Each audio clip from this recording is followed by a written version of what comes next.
क्यों ना शिव की आज्ञा ली जाए। शंकर जी की आज्ञा लेकर, शिव जी की आज्ञा लेकर फिर लंका पर चढ़ाई करी जाए, फिर लंका पर पहुंचा जाए। और शिव जी की आज्ञा, भगवान राम बालू रेत का शिवलिंग बनाकर, भगवान राम बालू रेत का शिवलिंग का निर्माण कर कर शंकर जी की आज्ञा लेकर फिर लंका पर चढ़ाई करने जाते हैं। कितना सुंदर प्रसंग शिव महापुराण में वेद व्यास जी लिखते हैं। 12 ज्योतिर्लिंग में से एक ज्योतिर्लिंग रामेश्वर ज्योतिर्लिंग हमें ज्ञान देता है कि शंकर के भक्त के घर में जाने से पहले भगवान को भी शंकर की आज्ञा लेना पड़ती है कि मैं इसको लेने के लिए जा रहा हूं।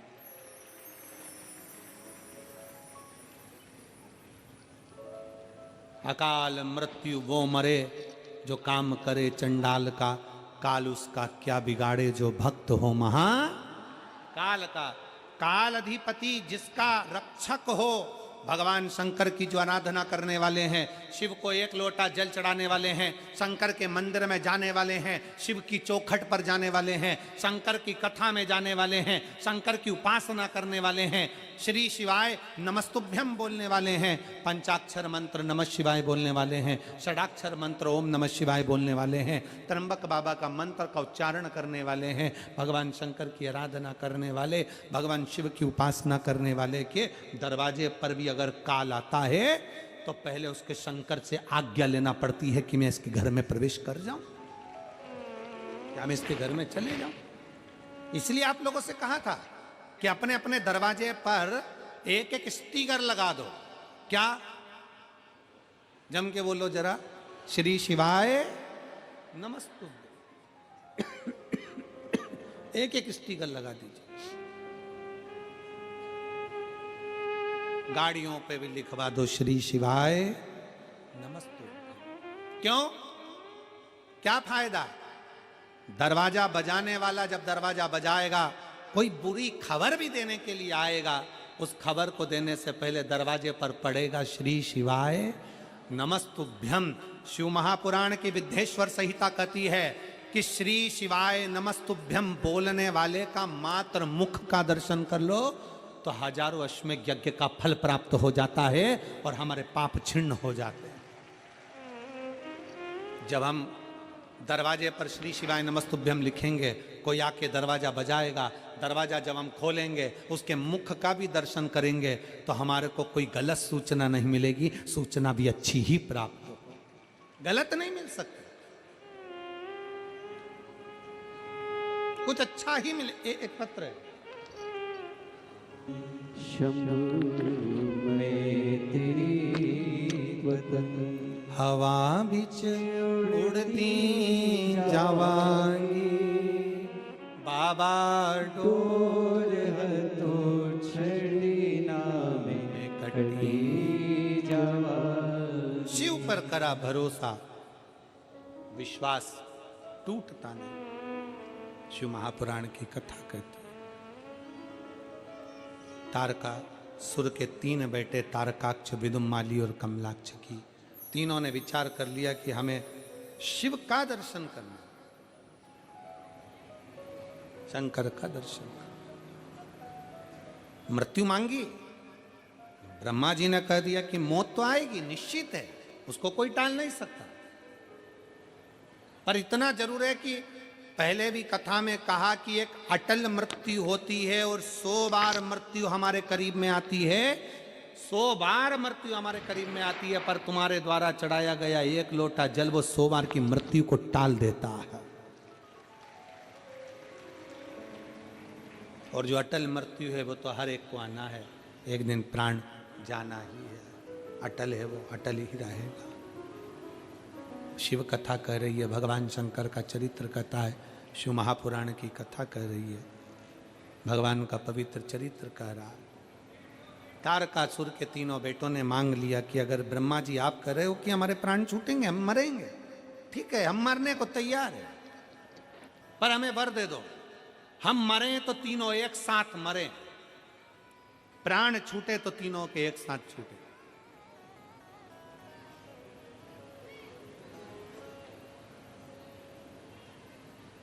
ब्रह्मा जी ने कह दिया तथास्तु, तुम तीनों मरोगे तो एक साथ मरोगे, तीनों के प्राण जाएंगे तो एक साथ जाएंगे, तथास्तु। अब तीनों इतने चतुर थे, उन्होंने तीनों ने अपनी अपनी नगरी जो बसाई ना, बहुत दूर दूर बसाई, और तीनों ने बात कर ली कि अपन तीनों कभी एक जगह मिलेंगे ही नहीं, जब मिलेंगे ही नहीं तो मरेंगे ही नहीं। चतुरता है।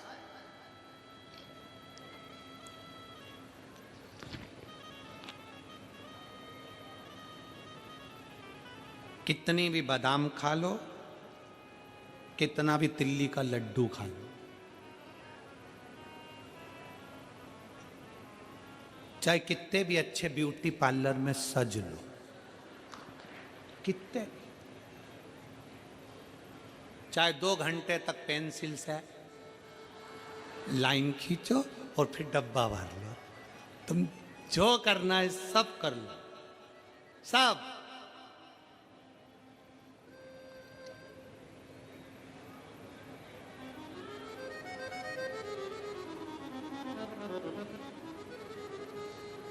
एक अपना जन्म प्रमाण पत्र और एक अपना मृत्यु प्रमाण पत्र, ये कभी भी अपने हाथों में तुम नहीं ले पाओगे, कभी नहीं। जन्म प्रमाण पत्र भी तुम्हारा दूसरे के हाथ में है और मृत्यु प्रमाण पत्र भी तुम्हारा दूसरे के हाथ में होगा। जन्म प्रमाण पत्र से मृत्यु प्रमाण पत्र तक का बीच का जो सफर है, उसमें ऐसे ऐसे प्रमाण पत्र लेने का प्रयास करिए कि वो जिंदगी की सार्थकता सिद्ध कर दे। वो प्रमाण पत्र तुम्हारा, कितना भी सज लो, कितना भी श्रृंगार कर लो, कितना भी बादाम खा लो, कितना भी रसगुल्ला खा लो। होता एक जयपुर की एक बेटी ने हमसे प्रश्न, बहुत पहले की बात, बहुत लगभग 19 साल हो गए होंगे, जयपुर की एक बेटी घंटाघर के पास में रहती, उसने एक प्रश्न किया, गुरुजी मैं कभी बाजार का कोई चीज़ नहीं खाई, गुरुजी मैं कभी बाजार के फैशन में नहीं रही, गुरुजी मैं तो अपनी एजुकेशन की तैयारी में लगी रही, पढ़ती रही, और बाबा ने आज मुझे कॉलेज में प्रोफेसर भी बना दिया गुरुजी, पर एक बात समझ में नहीं आती, मैंने कभी किसी का बुरा नहीं किया, कभी किसी का गलत नहीं किया, कभी मैंने गलत काम नहीं किया गुरुजी, फिर मुझे कैंसर का रोग क्यों हो गया? मुझे कॉलेज में प्रोफेसर भी भगवान ने बना दिया, सारा सुख परमात्मा ने दे दिया। बहुत पहले की बात है, जब जयपुर कथा करने के लिए हम पहुंचे थे, उस समय का क्रम है।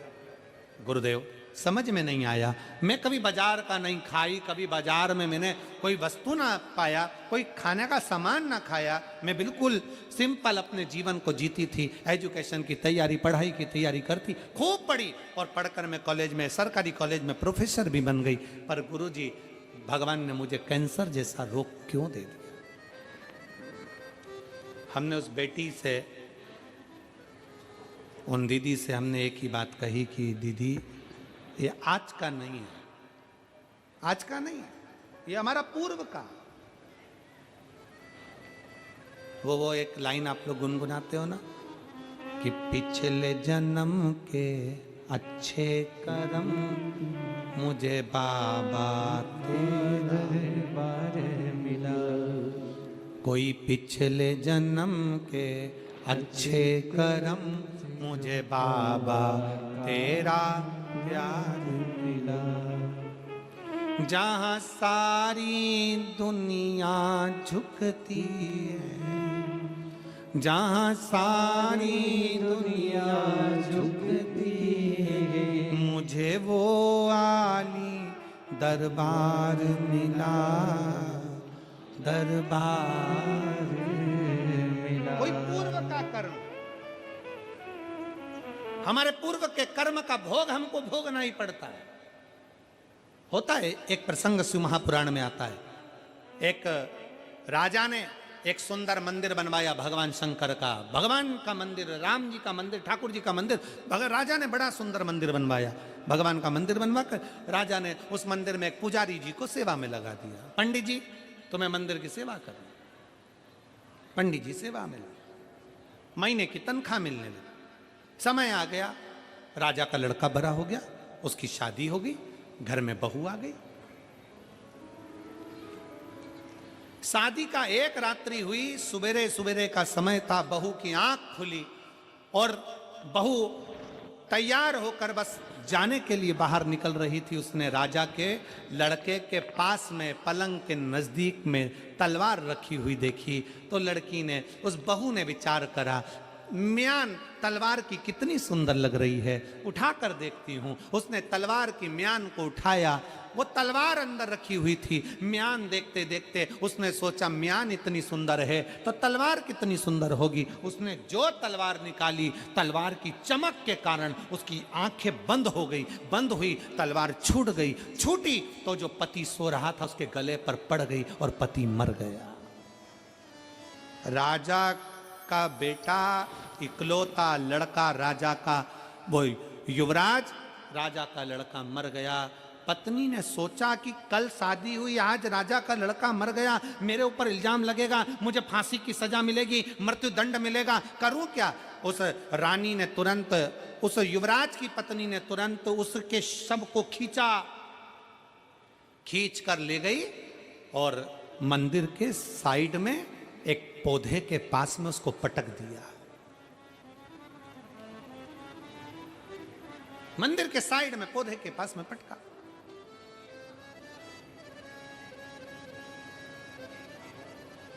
सुबेरे सुबेरे पंडित जी आए,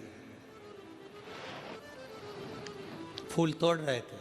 उन्होंने उस बॉडी को नहीं देखा, उन्होंने उस शरीर को नहीं देखा, और पत्नी वहीं बैठकर चिल्लाना चालू कर दिया, हाय मेरे पति को मार डाला, हाय रे मेरे पति को मार डाला, इस पंडित ने मेरे पति को मार डाला। अरे दूत आए, भागकर पंडित जी को पकड़ा, ले जाकर राजा के सामने खड़ा कर दिया। तुम्हारे लड़के का वध कर दिया इसने, पंडित ने मार डाला तुम्हारे लड़के को। राजा रोने लगा, सिर पीटने लगा, मेरा इकलौता लड़का मर गया, इसको ले जाकर जेल में बंद कर दो। उसको बंद करा। राजा ने अपने लड़के का अंतिम संस्कार करा। दूसरे दिन सभा में बुलाया कि इस पंडित को क्या सजा दी जाए, बताओ, इसने मेरे बेटे को मार डाला, क्या सजा दी जाए। सबने अपने अपने निर्णय दिए। किसी ने कहा इसको मार डालो, किसी ने कहा इसको मृत्युदंड दे दो, किसी ने कहा इसको फांसी पे चढ़ा दो, किसी ने कहा इसका भी गला काट दो। पर राजा ने विचार करा, नहीं नहीं नहीं, इसने इतने दिन मेरे भगवान की सेवा करी है, मेरे मंदिर में पूजन करी है, इसको मार नहीं सकता। एक काम करो, जिस हाथ से इसने मेरे लड़के को गला काटा है, इसका वो हाथ काट दिया जाए। पंडित का एक हाथ काट दिया गया। पंडित रोता रोता नगर से बाहर दूसरे नगर में चले गया। अब मैं इस नगर में नहीं रहूंगा क्योंकि मेरा हाथ कट गया। अब किसके पास जाऊं, किससे कहूं कि मेरा हाथ क्यों काटा। मैंने तो झूठ नहीं बोला, मैंने गलत काम नहीं किया, मैंने वध नहीं किया, फिर भी मेरा हाथ क्यों कटा, किस लिए, आखिर मेरा हाथ क्यों कटा। पंडित रोता रोता सोचा अपने गुरुजी से पूछूंगा जो काशी में रहते हैं। गुरुजी के पास जाने लगा। जैसे ही गुरुजी के पास गया, दरवाजा बजाया, गुरुजी नहीं थे, उनकी पत्नी चिल्ला के बाहर आई, कौन खोलना आया है, दरवाजा बजाए जा रहा है, बजाए जा रहा है, अक्ल नहीं है बिल्कुल रत्ती भर की, कौन है ये। दरवाजा खोलकर खूब गालियां दी पत्नी ने। हाथ कटा हुआ है। उसने पूछा गुरुजी हैं। पत्नी चिल्ला के बोली, कौन गुरु, कहीं मर गया होगा तेरा गुरु। आ गए, गुरुजी हैं, गुरुजी हैं। पति को भी उसने बहुत अपशब्द कहे, वो चला गया। थोड़ी देर बाद फिर आया, फिर दरवाजा बजाया, गुरुजी हैं। पत्नी ने फिर अपशब्द कहना प्रारंभ कर। अब तीसरी बार आया तो पत्नी नहीं थी। गुरुजी ने दरवाजा खोला।